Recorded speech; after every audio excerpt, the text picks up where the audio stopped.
खबर है बिहार से। बिहार विधानसभा चुनाव से पहले नीतीश सरकार का दाव, शिक्षकों की सैलरी 22% तक बढ़ाई।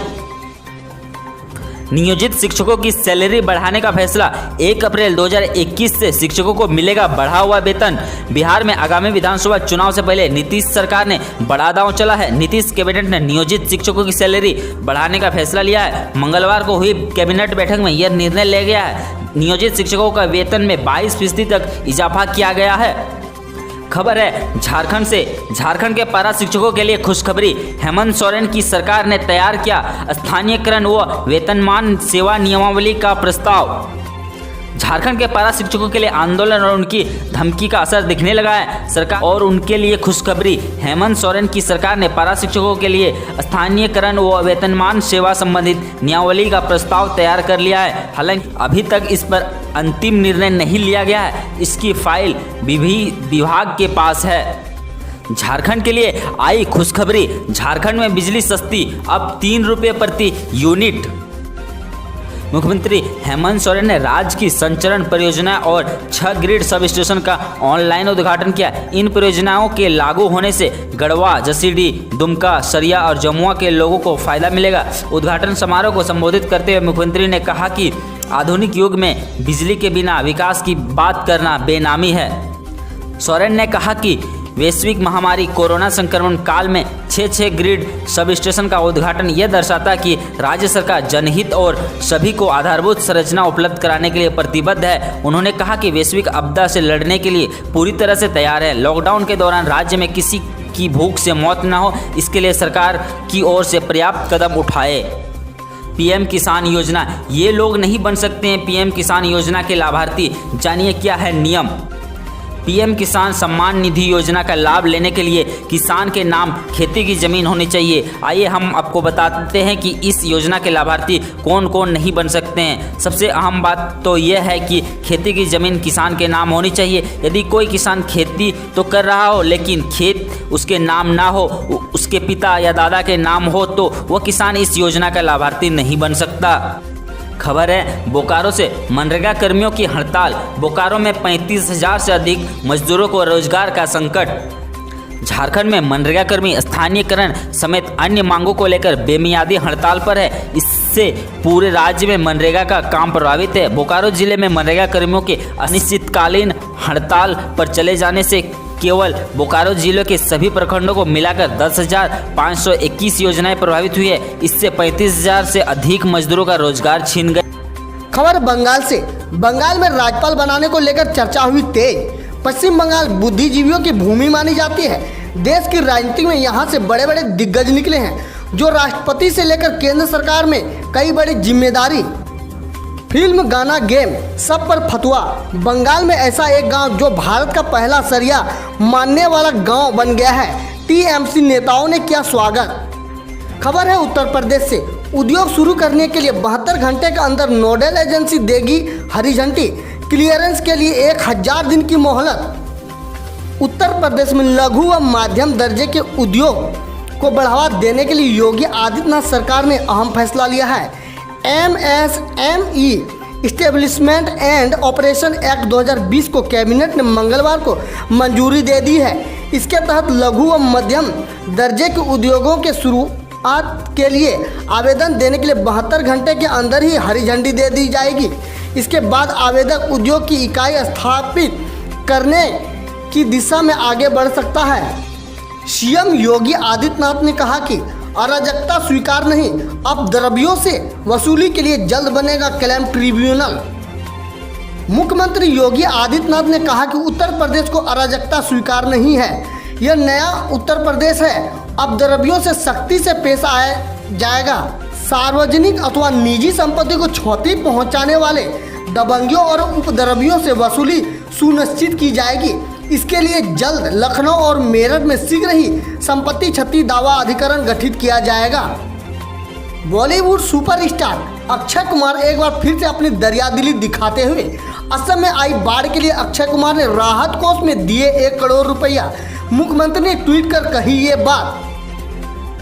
खबर है छत्तीसगढ़ से। छत्तीसगढ़ में नहीं बढ़ेगा लॉकडाउन, जरूरत पड़ी तो व्यवसायिक गतिविधियों में और रियायत देगी मुख्यमंत्री रविंद्र चौबे। प्रदेश में अब और लॉकडाउन नहीं लगाया जाएगा। सरकार चाहती है कि जरूरत पड़ने पर व्यवसायिक गतिविधियों और रियायत दें, दुकानों को खोलने का वक्त और बढ़ाएं। हम किसी भी तरह से आर्थिक गतिविधियों को रोकने के पक्ष में नहीं हैं।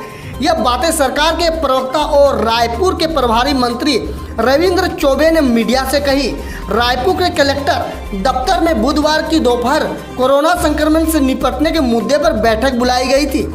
इसमें सांसद, मंत्री और कलेक्टर और स्वास्थ्य विभाग के अलावा अफसर मौजूद थे। बैठक करीब 2 घंटे तक चली। खबर है बिहार के राजनीतिक से आरजेडी को बड़ा झटका। लालू के समधी चंद्रिका राय समेत 3 विधायक कल जेडीयू में होंगे शामिल। लालू प्रसाद के समधी चंद्रिका राय समेत राजद के 3 विधायक गुरुवार को जेडीयू में शामिल होंगे। इनमें राम लखन सिंह यादव के पुत्र और पालीगंज के विधायक जयवर्धन यादव तथा पूर्व मंत्री केंद्र मंत्री अली अशरफ फातिमा के बेटे विधायक फराज फातिमा शामिल हैं। कांग्रेस को तगड़ा झटका, बीजेपी ने यहां भी मारी बाजी, विधायकों ने ज्वाइन की भाजपा। खबर मणिपुर से है। राजस्थान में सियासी भूचाल थमने के बाद कांग्रेस को मणिपुर में तगड़ा झटका लगा है। दरअसल मणिपुर के 5 विधायक ने कांग्रेस से इस्तीफा देने के बाद भाजपा का दामन थाम लिया है। जी हां, कांग्रेस से इस्तीफा देने के बाद आज मणिपुर के 5 विधायक भाजपा में शामिल हो गए हैं। इसके बाद सभी विधायकों ने भाजपा के राष्ट्रीय अध्यक्ष जगत प्रकाश नड्डा से मुलाकात की। खबर बेहद चौंकाने वाला मामला आया है सामने। महेश भट्ट के सहयोगी ने सुशांत की मौत से पहले ही फेसबुक पर पोस्ट कर दिया था सुशांत सिंह मौत की खबर। जहां एक और सुशांत सिंह राजपूत के मामले की जांच को आधिकारिक रूप से सुप्रीम कोर्ट को सौंप दिया गया है, वहीं इस मामले में एक नया खुलासा हुआ है जो अब रिया चक्रवर्ती और महेश भट्ट जैसे की मुश्किलें बढ़ा सकता है। सोशल मीडिया पर वायरल हुए एक स्क्रीनशॉट के अनुसार महेश भट्ट के सहयोगी सुधीरता सेनगुप्ता को शायद पहले ही जानकारी मिल चुकी थी कि सुशांत अब नहीं रहे। एक ब्रेकिंग न्यूज है, सुशांत आत्महत्या केस में सुप्रीम कोर्ट का आ गया है बड़ा फैसला। महाराष्ट्र सरकार को लगा जोर का झटका, सुशांत फैन को मिली राहत। बॉलीवुड अभिनेता सुशांत सिंह राजपूत आत्महत्या केस में एक्ट्रेस रिया चक्रवर्ती की याचिका पर सुप्रीम कोर्ट ने अपना फैसला सुना दिया है। फैसले के मुताबिक अब इस मामले की जांच सीबीआई करेगी। बता दें कि लंबे समय से सुशांत का परिवार और उनके फैन सीबीआई जांच की मांग कर रहे थे। सुप्रीम कोर्ट के फैसले से महाराष्ट्र सरकार और मुंबई पुलिस को बड़ा झटका लगा है। खबरों के मुताबिक महाराष्ट्र सरकार इस फैसले को चुनौती भी दे सकती है। किसान सम्मान निधि योजना खाते में आ रहा है, पैसा है नहीं, मोबाइल से ऐसे पता करें।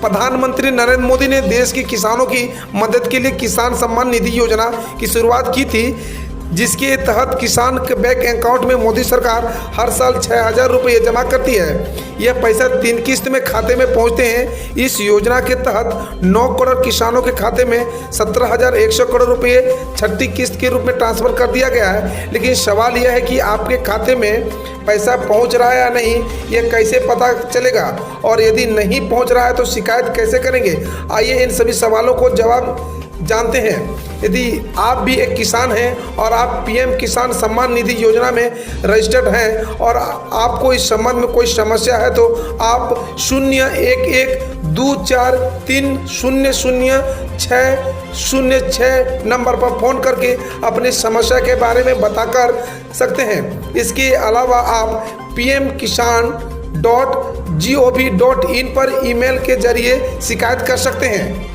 पीएम मोदी ने गुरु ग्रंथ साहिब के प्रकाश उत्सव पर देशवासियों को दी शुभकामनाएं। प्रधानमंत्री ने बुधवार को ट्वीट कर कहा कि श्री गुरु ग्रंथ साहिब जी हमें सेवा, करुणा और पराक्रम का सद्भाव की शिक्षा देते हैं। वह न्यायपूर्ण और समान समाज की दिशा में मार्ग प्रशस्त करते हैं। वह हमें अन्याय के सामने कभी नहीं झुकना सिखाते हैं। तो युवाओं को फायदा, मोदी सरकार का बड़ा ऐलान, अब नहीं होगी नौकरी की परेशानी। केंद्र की मोदी सरकार ने बुधवार को बड़ा ऐलान किया है। मोदी कैबिनेट ने देश के और 6 एयरपोर्ट को मैनेजमेंट और ऑपरेशन प्राइवेट प्लेयर के हाथों सौंप दिया है। इसके साथ ही नेशनल रिक्रूटमेंट एजेंसी के अधीनस्थ पदों के लिए CET एलिजिबिलिटी कम आयोजित करने का भी अधिकार दे दिया है। सरकार ने यह फैसला देश के युवाओं और बेरोजगारी को ध्यान में रखते हुए लिया है। एसबीआई के 44 करोड़ खाता धारकों के लिए खुशखबरी, मिनिमम बैलेंस नहीं रख पाने का चार्ज माफ। देश के सबसे बड़े सरकारी बैंक भारतीय स्टेट बैंक ने अपने ग्राहकों को बड़ा तोहफा दिया है। एसबीआई ने मिनिमम बैलेंस रखने का चार्ज और एसएमएस चार्जेज अब बचत खाता वाले ग्राहकों को नहीं लेगा। बैंक ने अब से ये शुल्क माफ कर दिया है। हमारे सहयोगी लाइव मिनट की खबर के मुताबिक एसबीआई ने ट्वीट कर कहा कि एसबीआई बचत खाता धारकों के लिए अच्छी खबर है। अब आपको एसएमएस सेवा और मासिक न्यूनतम राशि नहीं रखने पर भी शुल्क नहीं लेगा। एसबीआई के 40 करोड़ से अधिक बचत खाता धारकों की सुविधा मिलेगी। मोदी सरकार ने किसानों को दी बड़ी सौगात, गन्ने की फसल पर 10 रुपये प्रति क्विंटल में ज्यादा मिलेगा भाव। नौकरी ढूंढ रहे युवाओं के लिए अच्छी खबर, नेशनल रिक्रूटमेंट एजेंसी के केंद्रीय कैबिनेट की मिली मंजूरी। मोदी सरकार जयपुर, गुवाहाटी, तिरुवनंतपुरम एयरपोर्ट को करेगी निजीकरण।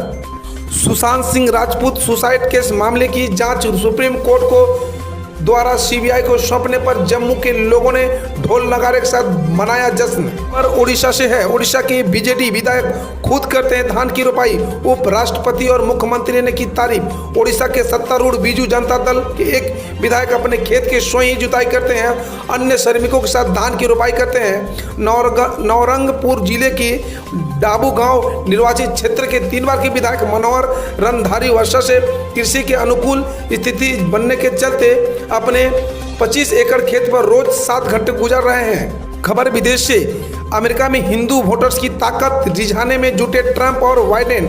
जानिए क्या क्या किए जा रहे हैं वायदे। अमेरिकी राष्ट्रपति चुनाव में डोनाल्ड ट्रंप और बाइडेन के प्रचार अभियान छोटे धार्मिक अल्पसंख्यक समुदाय को रिझाने में पूरी शिद्दत से जुट गए हैं और ऐसा पहले कभी देखने को नहीं मिला था। इससे अमेरिका में हिंदुओं के बढ़ते राजनीतिक महत्व का संकेत मिलता है। अमेरिका की 2016 की आबादी में हिंदुओं का प्रतिनिधित्व करीब 1% था। खबर खेल जगत से है, एमएस धोनी को फेयरवेल मैच देने की बीसीसीआई कर रहा है तैयारी। आईपीएल के बाद आ सकता है फैसला। भारत के सबसे सफल कप्तानों में से एक महेंद्र सिंह धोनी इंटरनेशनल क्रिकेट से संन्यास ले चुके हैं। उन्हें 15 अगस्त की शाम को इंस्टाग्राम पर अपना फेवरेट गाना शेयर कर ऐलान कर दिया। उन्होंने कैप्शन में लिखा कि अब तक आपके प्यार और सहयोग के लिए धन्यवाद। शाम 7:29 से मुझे रिटायर समझिए। पीएम मोदी कर सकते हैं धोनी से गुजारिश की वो खेले 2021 T20 world cup. Shoaib Akhtar.